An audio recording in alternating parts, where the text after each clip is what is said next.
మనం ఇంట్లో వాళ్ళు నిలబడితే మన ఇంట్లో వాళ్ళే ఓటేయరు. అలాంటి వ్యక్తులు బోల్డంతమంది ఉన్నారు ఇక్కడ.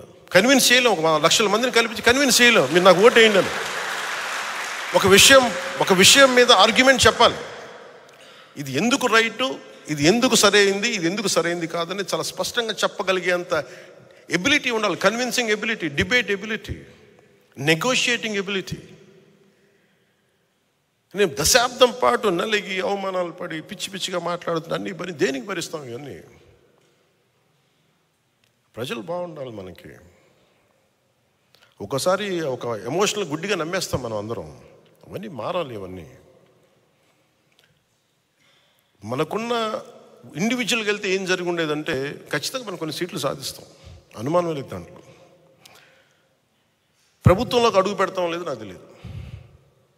నేను పోయినసారి జరిగిన దీని పరాభవం అనండి, దెబ్బనండి, ఓటమి అనండి, అది నన్ను చాలా ఆలోచన తీరు మార్చుకునేలా చేసింది నన్ను.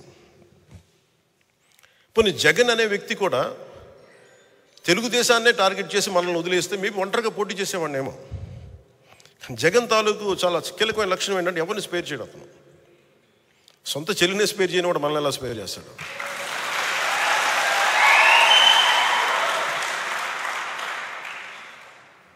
అతనికి ఈ రోజున వైసీపీ నాయకులు కూడా చెప్తున్నారు, ఊరంతా శత్రువులు పెట్టుకున్న వ్యక్తి నాయకత్వంలో పనిచేస్తూ ఉన్నారు, జాగ్రత్త.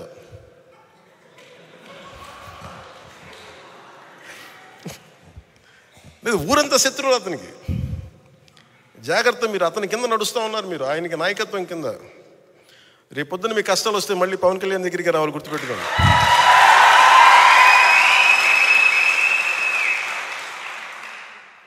మనస్ఫూర్తిగా మేము అందరినీ ఏదో ఒకలా మేము చూసుకుంటాం బాగా.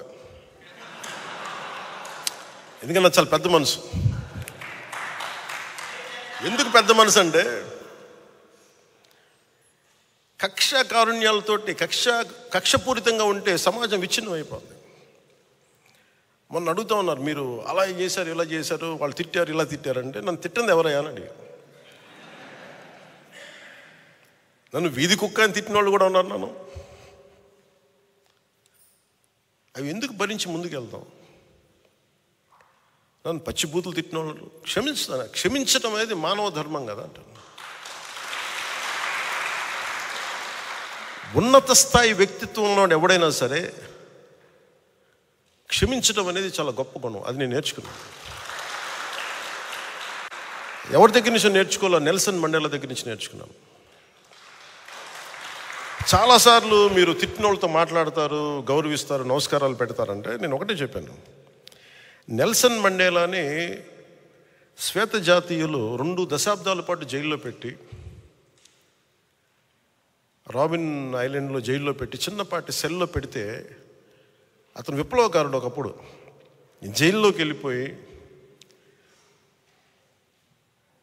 అతను ఇన్విక్టస్ అనే ఒక పద్యం అదే ఒక ప్రేరణ అయ్యి దాన్ని 5-6 వాక్యాలను చదువుకుంటూ 22 దశాబ్దాలు బతికేసి ప్రతిరోజు అతను అవమానపరిచే శ్వేత జాతీయులు